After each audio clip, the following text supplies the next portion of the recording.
তো এখানে একটা ভাই বলেছে ওজন কমানোর উপায় বলো স্যার। দাদা বলছে 80 কিলো, 75 থেকে 80 কিলো ওজন আছে। একজন না, আরো অনেকে কমেন্ট করেছে এই কমেন্টটা দিয়ে। একজনকে তো আমি ডাইরেক্টই আজকে বলে দিলাম।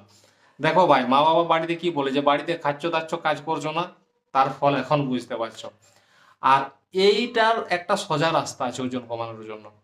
সেটা হচ্ছে আমরা নর্মালি 3 টাইম করি খাই, যেটা হচ্ছে সকালে নাস্তা, দুপুরে খাবার, রাত্রে খাবার। তো সকালে যে আমরা রুটি সবজি যাই হোক খাই, কেউ মুড়ি খায়, তো সকালে ফল খেয়ে থাকার চেষ্টা করো। ফল মানে কি? গাজর, শসা, বিট, পেঁপে এবং মটরশুঁটি, এসব সকালে খাওয়ার চেষ্টা করো। দুপুর বেলায় ভাত অথবা রুটি খাও, ঠিক আছে, অল্প পরিমাণে। রাত্রে বেলায়ও কিন্তু সেই ফল খেয়ে